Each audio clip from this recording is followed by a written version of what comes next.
NIW யாரை வேணாலும் கைது பண்ணிக்கலாம். 6 மாசம் விசாரணைங்கிற பேர்ல என்ன காரணம்னு சொல்ல வேண்டியதில்லை.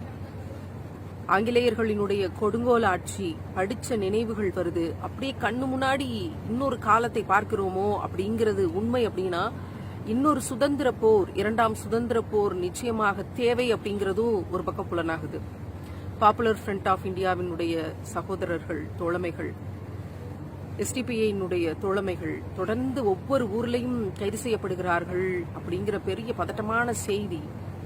கைதியின் பெயரில் அச்சுறுத்தல் செய்துவிடலாம் அப்படிங்கிற ஒரு மோசமான போக்கு.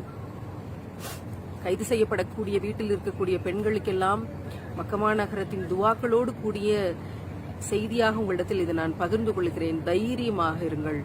அல்லாஹ் மிகப்பெரிய நற்கூலியை நமக்காக வைத்திருக்கிறான். தைரியமாக இருங்கள். அறப்போர் என்ற ஒன்றினுடைய காலகட்டத்தில் இருக்கிறோம். தைரியமாக இருங்கள். நிச்சயமாக அல்லாஹ் ரசூல் பிறந்த பூமியிலிருந்து உம்மிடம் கையேந்தி கேட்கிறோம்.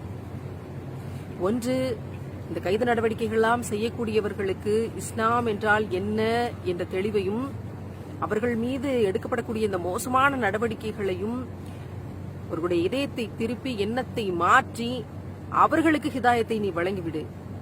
இல்லை என்றால் இந்திய முஸ்லிம்களுக்கு நீ வெற்றியை தந்துவிடு. அல்லாஹ், உம்மை தவிர வெற்றியை தரக்கூடியவர்கள் யார்?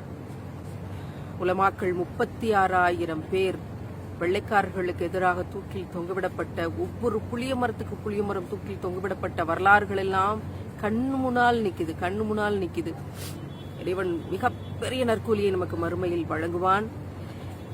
அப்படி நியாயத்துக்கும் நேர்மைக்கும் நிற்கக்கூடியவர்களை அநியாயமா கைது செய்து துன்புறுத்தக்கூடிய இந்த சூழல், அல்லாஹ் இம்மையிலும் நிச்சயமாக வெற்றியை தருவான். இந்த சூழல் மாறும்.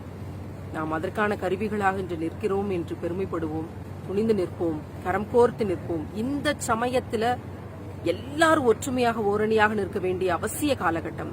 முஸ்லிம்கள் இறைவனின் அடிமைகள் என்ற ஒரே புள்ளியில் ஒன்றுபட்டு நின்று இப்போது நடந்து கொண்டிருக்கக்கூடிய அசாதாரண சூழல்களை வென்றெடுப்போம். வல்ல ரஹ்மானிடமிருந்து அந்த ஒற்றுமைக்கான கூலி நம் அனைவருக்கும் கிடைக்கும் அப்படிங்கறத கண் முன்னாடி பார்ப்போம்.